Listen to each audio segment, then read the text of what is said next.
Okay, thanks to Session, we already highlighted the key information in this question, but there are too many key information. Never mind. Approach them step by step. What is the first key information I'm looking at? Gradient. Am I right? Gradient in part 1. So, if I see the word gradient of a curve, what's the first thing that comes to your mind? dy dx, right? Okay, let's do our dy dx. After we find the gradient function, we need to find the gradient, right? But what's the point? 2, negative 6. But which point do I substitute, or what value do I substitute? 2. So, when x is equal to 2, what is the gradient? Let me use the word gradient because they use the word gradient. Gradient equal to 4 times 2 minus 7.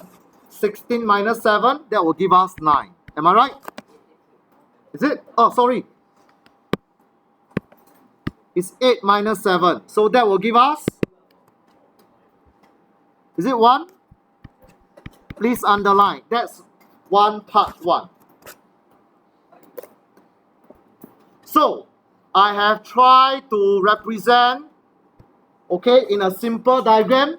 Our job is to find the equation of the normal. But we have gotten the gradient of the tangent.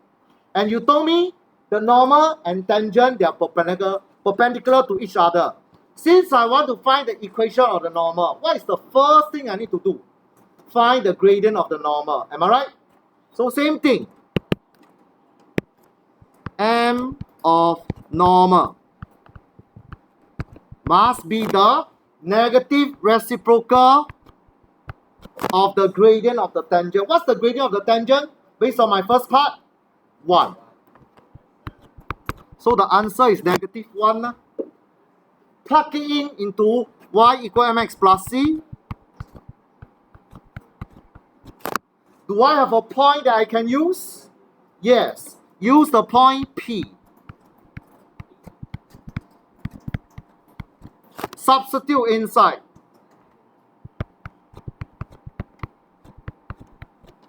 And I think your y-intercept will be negative 6 plus 2. It will give us negative 4.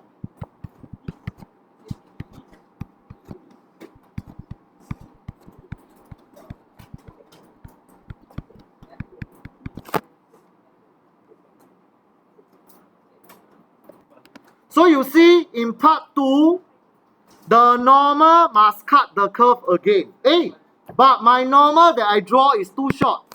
So I extend my normal until it cuts the curve again.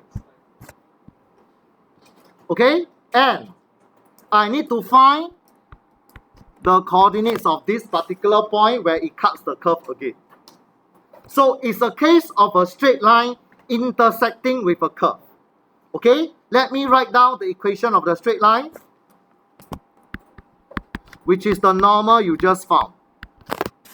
Eh? What's the equation of the curve? Eh? It was given in the question.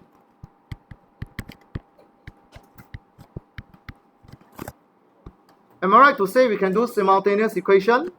So I label it equation 1, equation 2,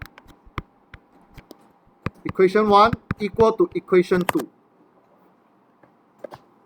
So after you solve for simultaneous equation, remember, one of the answer, x equal 2, is already been found in P. So I don't have to do that one. I just find the other pair. Okay, so the next part says that it must be perpendicular to the tangent. Take note, the tangent is the red dotted line. If I draw a line perpendicular to the tangent, this gray line does not fulfill because it's not a tangent line. It will cut at 2 points. So like what we mentioned in the class, I have to adjust it. How do I adjust it? It must still be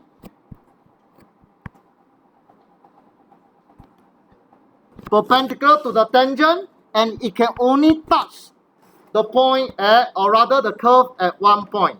And this is my Q.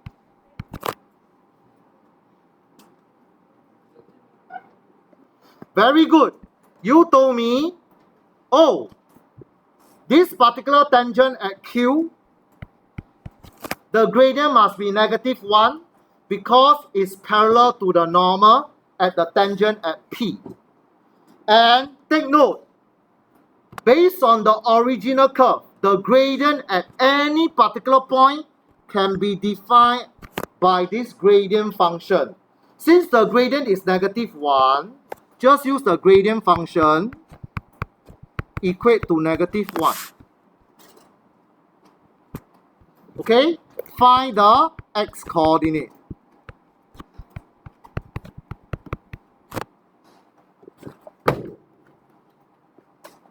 And we are done already. We don't have to find the coordinates. We just need to find the x coordinate.